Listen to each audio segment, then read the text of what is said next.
നിത്യവും കൽക്കി രൂപികളായിരിക്കുന്ന എല്ലാ നാരായണന്മാർക്കും വിഷ്ണുഗീതാ പാഠത്തിലേക്ക് സ്വാഗതം. ഞാൻ നിങ്ങളുടെ സ്വന്തം ശീലായപ്പൻ എന്ന കൽക്കി രാമൻ. ഞാൻ ദുഷ്ടനിഗ്രഹത്തിനും ഭക്തരക്ഷയ്ക്കും ധർമ്മ സംസ്ഥാപനത്തിനുമായി വന്നിരിക്കുന്നു. 3-ാം ലോകമഹായുദ്ധമാണ് എന്റെ ലക്ഷ്യം. ഇന്ന് നമ്മൾ വിഷ്ണുഗീതയുടെ 10ാമത്തെ പാഠമാണ് പഠിക്കാൻ പോകുന്നത്. തൽക്കാലം ഞാൻ വിഷ്ണുഗീത 10 പാഠത്തിൽ നിർത്താൻ പോകുന്നു.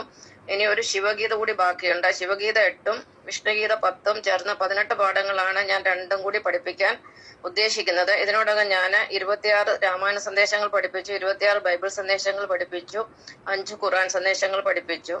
ഇനി നാളെ മുതല് ഭഗവത്ഗീതയുടെ 18 സന്ദേശങ്ങൾ പഠിപ്പിക്കാൻ പോവുകയാണ്. അപ്പൊ ഇന്ന് നമ്മൾ പഠിക്കാൻ പോകുന്ന വിഷയം എന്ന് പറഞ്ഞാൽ, അല്ലെ നമ്മുടെ പാഠം എന്ന് പറഞ്ഞാല് ജീവനുള്ളവയുടെ സൃഷ്ടി രഹസ്യമാണ്. ജീവനുള്ളവയുടെ സൃഷ്ടി രഹസ്യം. നമ്മൾ ഇതിനോടകം പ്രപഞ്ചത്തിന്റെ സൃഷ്ടി രഹസ്യം പഠിച്ചു, പിന്നെ കൽക്കിയവതാര രഹസ്യം പഠിച്ചു കഴിഞ്ഞു. ഇന്നിപ്പോ നമുക്ക് നമ്മുടെ ശരീരമൊക്കെ എങ്ങനെയാണ് ഭഗവാൻ സൃഷ്ടിച്ചത്, അല്ലെങ്കിൽ ഈ ഭൂമിയിലുള്ള ജീവജാലങ്ങളെയൊക്കെ ഭഗവാൻ എങ്ങനെ സൃഷ്ടിച്ചു എന്നതാണ് ഇന്ന് പഠിക്കാൻ പോകുന്നത്. പ്രപഞ്ച സൃഷ്ടാവായ ഭഗവാൻ നാരായണൻ ഈ പ്രപഞ്ചത്തിൽ 2 തരം വസ്തുക്കളെയാണ് സൃഷ്ടിച്ചിരിക്കുന്നത്. ജീവനില്ലാത്തവയും ജീവനുള്ളവയും. ജീവനില്ലാത്തവയെ നമ്മൾ ദ്രവ്യങ്ങൾ എന്ന് പറയുന്നു, ജീവനുള്ളവയെ നമ്മൾ ദൈവങ്ങൾ എന്ന് പറയുന്നു. ആത്മീയ ശാസ്ത്രത്തിൽ ദൈവങ്ങൾ എന്നാണ് പറയുന്നത്. അപ്പൊ ജീവനില്ലാത്തവയാണ് ഭഗവാൻ ആദ്യം സൃഷ്ടിച്ചത്. ജീവനില്ലാത്തവയെ ഭഗവാൻ സൃഷ്ടിച്ചത് ആറ്റങ്ങളും തന്മാത്രകളും കൊണ്ടാണ്. ഇതിനെക്കുറിച്ചൊക്കെ നമ്മൾ കൂടുതലായിട്ട് സയൻസിൽ പഠിച്ചിട്ടുണ്ട്. ഇനി ജീവനില്ലാത്ത വസ്തുക്കൾ എന്ന് പറയുന്നത് പഞ്ചഭൂതങ്ങളാണ്. പഞ്ചഭൂതങ്ങൾ എന്ന് പറഞ്ഞാൽ അഗ്നി, ആകാശം, വായു, ജലം, ഭൂമി എന്നിവയാണ്. ഇവയാണ് ഭഗവാൻ ആദ്യം സൃഷ്ടിക്കുന്നത്. അതിനുശേഷമാണ് ജീവനുള്ളവയെ സൃഷ്ടിക്കുന്നത്. ജീവനുള്ളവയെ എന്ന് പറയുമ്പോൾ സസ്യങ്ങളും ജന്തുക്കളുമാണ്. ഈ സസ്യങ്ങളെയും ജന്തുക്കളെയും ഭഗവാൻ സൃഷ്ടിച്ചിരിക്കുന്നത് ജീവൽ കോശങ്ങൾ കൊണ്ടാണ്. ഓരോരോ കോശങ്ങൾ ചേർത്താണ് ഭഗവാന് ഓരോ ജീവജാലങ്ങളെ സൃഷ്ടിച്ചിരിക്കുന്നത്.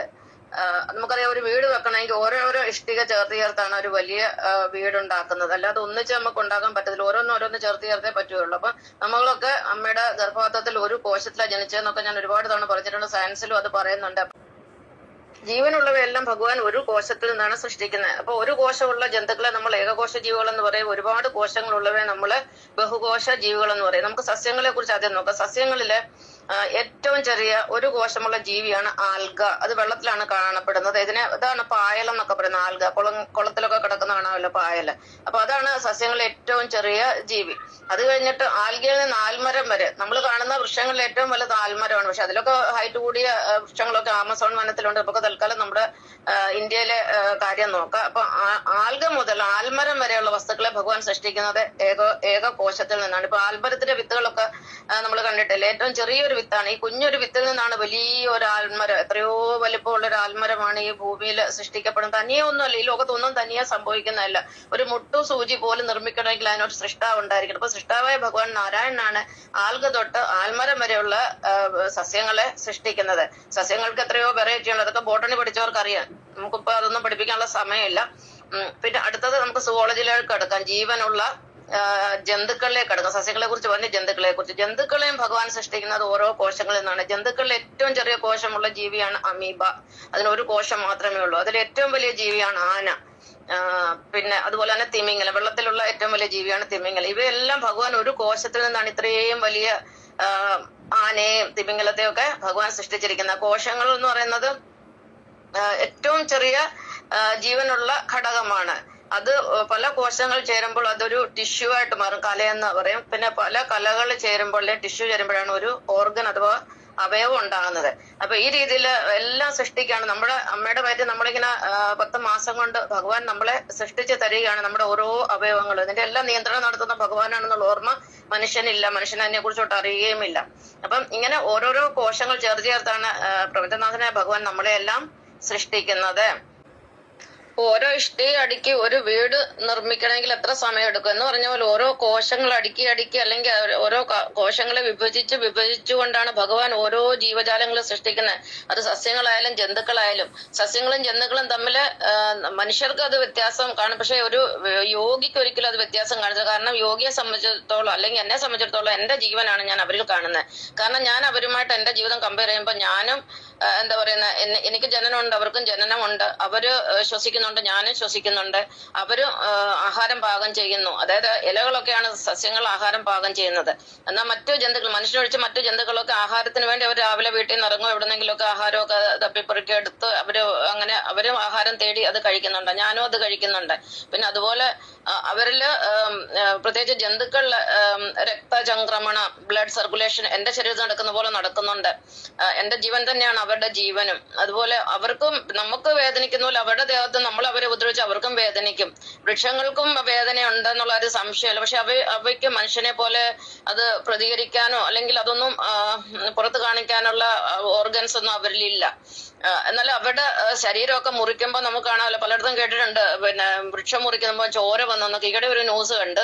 അപ്പം പിന്നെ അതുപോലെ അതിനകത്തൊന്ന് കറയൊക്കെ വരുന്നുണ്ട്. അതുപോലെ നമ്മൾ മുറിക്കുന്ന ഭാഗത്തുനിന്നൊക്കെ ചോര വരുന്നതിന് പകരമാണ് കറയൊക്കെ ഒഴുകി വരുന്നത്.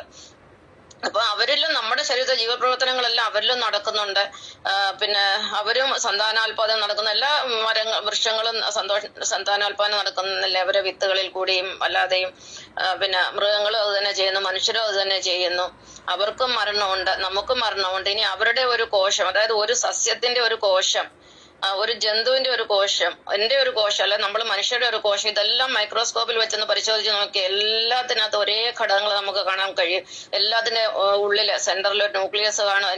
അതിനെ പൊതിഞ്ഞൊരു സൈറ്റോപ്ലാസമായിട്ട് ഒരു ലിക്വിഡ് ഉണ്ട്. പിന്നെ അതിനകത്ത് protoplasm, lysosome, ribosome, mitochondria, Golgi bodies, vacuoles, അങ്ങനെ കുറെ ഘടകങ്ങളുണ്ട്. പിന്നെ പ്ലാന്റ് സെല്ലിന്, അതായത് സസ്യങ്ങളുടെ സെല്ലിന് മാത്രം ഒരു ഇത്തിരി വ്യത്യാസമുണ്ട്. നമ്മുടെ സെല്ലിന് ഒരു കോശ സ്ഥലമാണുള്ളത്, ഒരു കവറിങ്ങേ ഉള്ളൂ, ഒരു എക്സ്ട്രാ കവറിങ് പ്ലാന്റ് സെല്ലിന് വരുന്നുണ്ട്. അപ്പൊ അതിൽ നിന്ന് നമ്മൾ എന്താ മനസ്സിലാക്കേണ്ടത്? നമ്മളെല്ലാം ഒന്ന് തന്നെയാണ്. അടുത്ത പോയിന്റ് നമ്മൾ പഠിക്കാൻ പോകുന്നത് ജഗത്പിതാവായ നാരായണൻ ജീവനുള്ളവയായ ജന്തുക്കളെ സസ്യങ്ങളെയും സൃഷ്ടിക്കുന്ന ഒരു പ്രോസസ്സിനെ കുറിച്ചാണ്, അല്ലെ ഒരു പ്രക്രിയയെ കുറിച്ചാണ്. ഈ പ്രക്രിയ നമ്മൾ സ്പിരിച്വൽ ഫ്യൂഷൻ എന്ന് പറയുന്നു. മലയാളത്തിൽ ഇതിനെ നമുക്ക് ആത്മീയ സംയോജനം എന്ന് പറയാം. ഈ ഒരു വാക്ക് ആദ്യമായിട്ട് ഉപയോഗിക്കുന്നത് ഞാൻ തന്നെയാണ് എന്നാണ് എന്റെ പൂർണ്ണ വിശ്വാസം. സയൻസ് പഠിച്ചിട്ടുള്ള നമുക്കറിയാം എങ്ങനെയാണ് ആറ്റം ബോംബ് പ്രവർത്തിക്കുന്നതെന്ന്, അല്ലെങ്കിൽ ആറ്റം ബോംബ് സൃഷ്ടിക്കുന്നത് എങ്ങനെയാണ്, അതിന്റെ പ്രവർത്തന തത്വം എന്താണെന്ന്.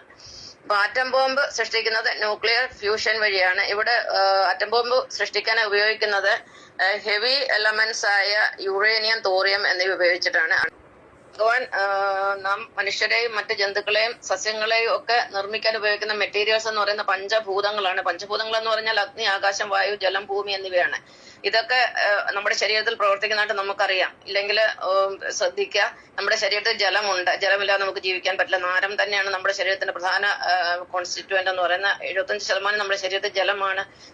വായുവിലെ ഓക്സിജനാണ് നമ്മൾ സ്വീകരിക്കുന്നത്. എപ്പോഴും വായു നമ്മുടെ ഉള്ളിലേക്ക് പോവുകയും പുറത്തേക്ക് വരികയും ചെയ്യുന്നു. അപ്പോൾ വായു പ്രവർത്തിക്കുന്നു. പിന്നീട് മൂന്നാമത് അഗ്നി പ്രവർത്തിക്കുന്നത് എങ്ങനെയാണ്? നമ്മുടെ ശരീരത്തിന്റെ ചൂടെന്ന് പറയുന്നത് 37 ഡിഗ്രി സെന്റിഗ്രേഡ് ആണ്. നമ്മുടെ ശരീരത്തിൽ നമ്മൾ കഴിക്കുന്ന ഭക്ഷണങ്ങൾ എല്ലാം ദഹിപ്പിക്കുന്ന ചൂടില്ലാതെ ദഹിപ്പിക്കാൻ പറ്റുമോ? ദഹിപ്പിക്കുന്നത് ഭഗവാനാണ്. ദഹനരസങ്ങളൊക്കെ ഉപയോഗിച്ച് അഗ്നിയെ ക്രിയേറ്റ് ചെയ്ത് ഉള്ളില് എന്താ പറയുന്നത്, ജഡരാഗ്നി എന്നൊക്കെ പറയും, ഉള്ളില് ചൂടിനെ അല്ലെങ്കിൽ അഗ്നിയെ സൃഷ്ടിച്ചിട്ടാണ് നമ്മുടെ ഭക്ഷണത്തെ ദഹിപ്പിക്കുന്നത്. അപ്പൊ അഗ്നി നമ്മുടെ ശരീരത്തിൽ പ്രവർത്തിക്കുന്നുണ്ട്. 3.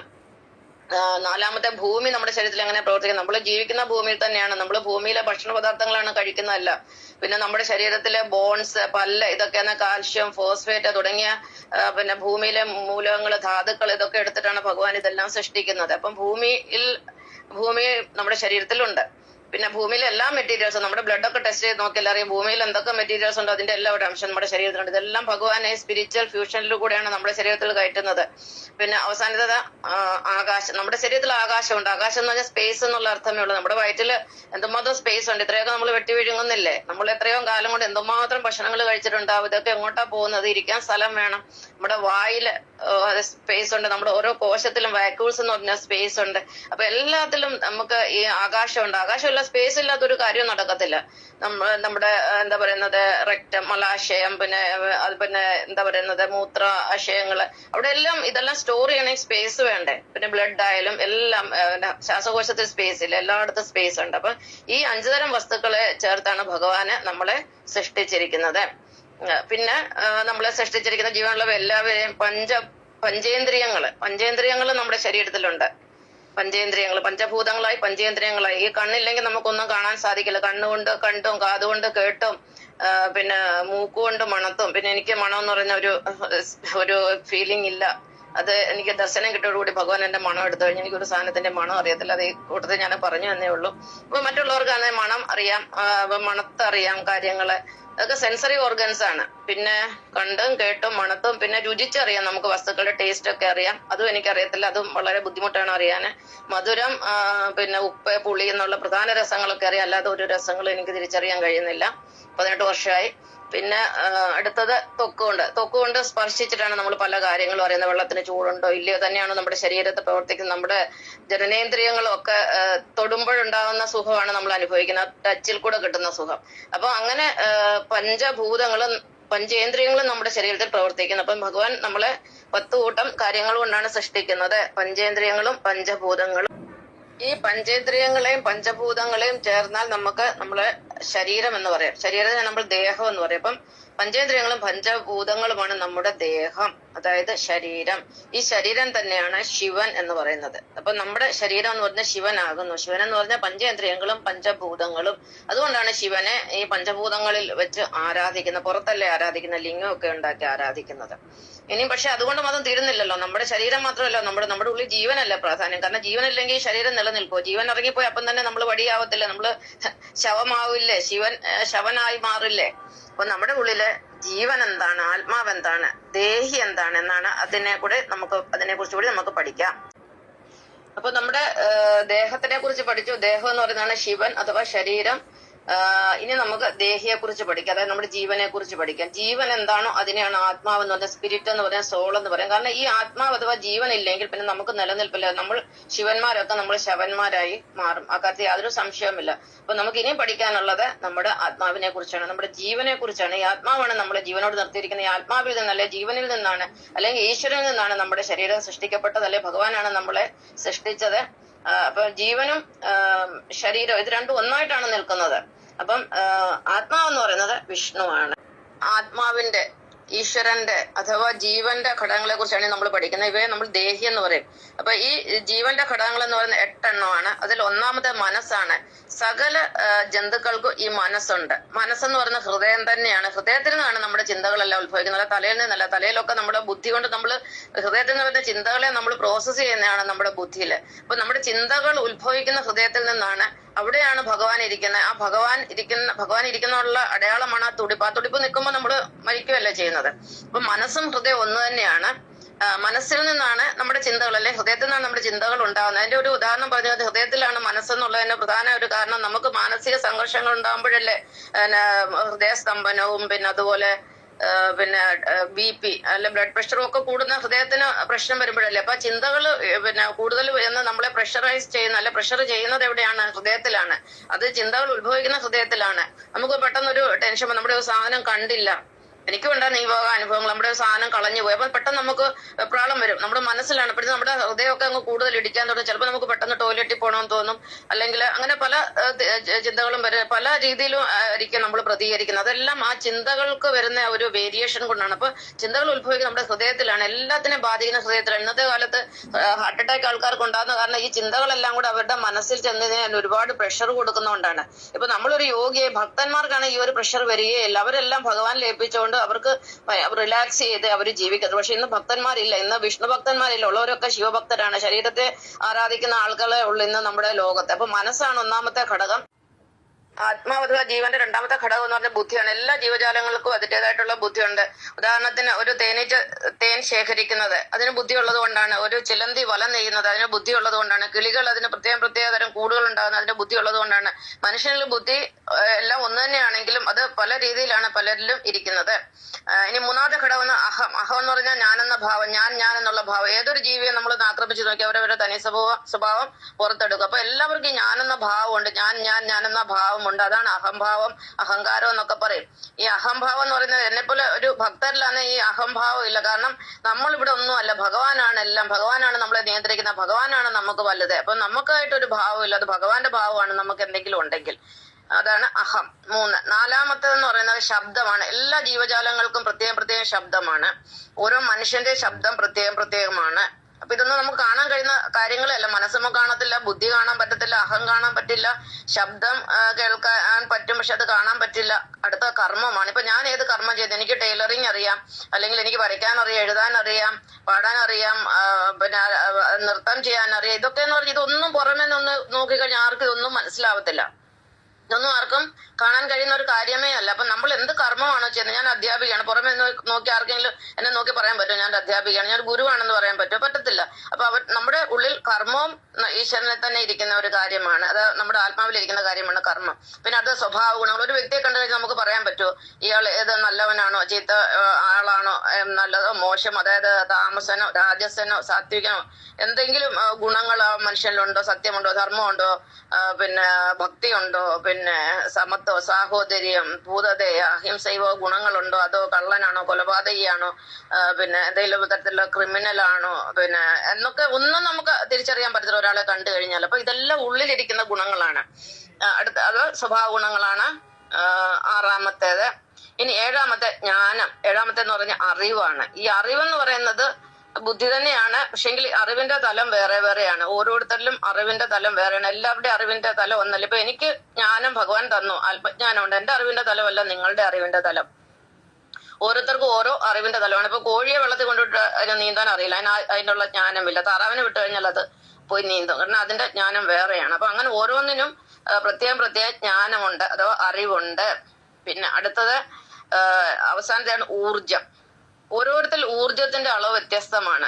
ഒരാളെ കണ്ടു കഴിഞ്ഞാൽ, ചിലരെ സൂക്ഷിച്ചൊക്കെ ഇരിക്കുന്നവരെ കണ്ടു കഴിഞ്ഞാൽ അറിയാം, ഉണ്ണിയെ കണ്ടാലറിയാം ഊരിലെ പഞ്ഞെന്ന് പറയുന്നത്. ചിലരെ കണ്ടു കഴിഞ്ഞാൽ അറിയാം ഇയാളെ കൊണ്ടൊന്നും കഥയില്ലെന്ന്. പക്ഷെ ഒരാൾക്ക് എത്ര ഊർജ്ജം ഉണ്ടെന്ന് അറിയണം അയാളുടെ പ്രവൃത്തിയിൽ കൂടെ, കർമ്മത്തിൽ കൂടി മാത്രമേ അറിയാൻ പറ്റുള്ളൂ. ഇപ്പൊ എനിക്ക് 62 വയസ്സ് കഴിഞ്ഞ് 63 ആകാൻ പോകുന്നു.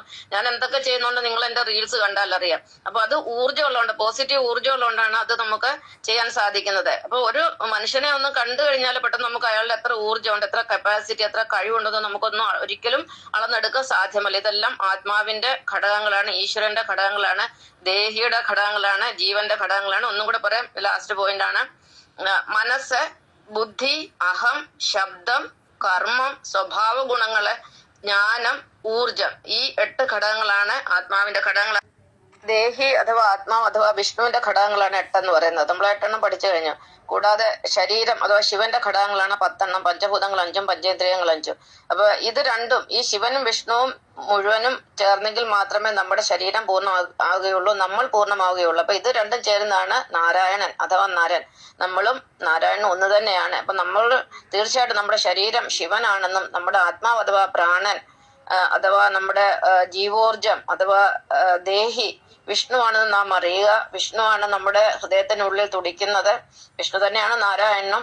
എങ്കിലും നമുക്കതിനെ രണ്ടായിട്ട് കാണാം. വിഷ്ണു എന്ന് പറയുന്നത് നമ്മുടെ ഹൃദയത്തിൽ തുടിക്കുന്ന ആത്മാവ് അഥവാ ഈശ്വരൻ. ശിവൻ എന്ന് പറയുന്നത് നമ്മുടെ ശരീരമാണ്. ആ ശരീരത്തിന് നാശമുണ്ട്, എന്നാൽ ആത്മാവിന് നാശമില്ല. ആത്മാവ് ഊർജമാണ്. അപ്പൊ ഇത് രണ്ടും കൂടെ ചേർന്നെങ്കിൽ മാത്രമേ നരൻ പൂർണ്ണമാവുകയുള്ളൂ, നാരായണൻ പൂർണ്ണമാവുകയുള്ളൂ.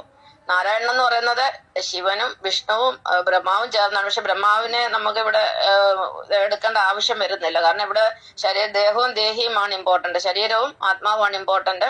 അപ്പൊ വിഷ്ണുവിനെ നമുക്ക് ഈശ്വരൻ എന്ന് പറയാം, ശിവനും ഈശ്വരൻ തന്നെയാണ്. അപ്പൊ ഈശ്വരന്റെ മുകളിലാണ് പരമേശ്വരൻ അഥവാ ജഗദീശ്വരൻ ഇരിക്കുന്നത്. അപ്പം വിഷ്ണുവും ശിവനും ചേർന്നതാണ് വിശ്വേശ്വരൻ അഥവാ ജഗദീശ്വരൻ അഥവാ പരമാത്മാവ് അഥവാ പരബ്രഹ്മം. അത് തന്നെയാണ് നമ്മളും. അപ്പൊ നരനും നാരായണനും ഒന്ന് തന്നെയാണ്. പ്രപഞ്ചത്തിന്റെ 18 തത്വങ്ങൾ എന്ന് പറയുന്നത് വിഷ്ണുവും ശിവനും ചേരുന്നതാണ്. അപ്പൊ നമ്മള് പ്രപഞ്ചത്തിന്റെ 18 തത്വങ്ങളും ഇന്ന് പഠിച്ചു. കൂടാതെ ഒരു ജീവൻ എങ്ങനെയാണ്, അല്ലെ ഒരു ജീവി എങ്ങനെയാണ് ഉണ്ടാകുന്നതെന്ന് നമ്മൾ പഠിച്ചു. ഇതാണ് ഇന്നത്തെ പാഠം. നന്ദി, നമസ്കാരം.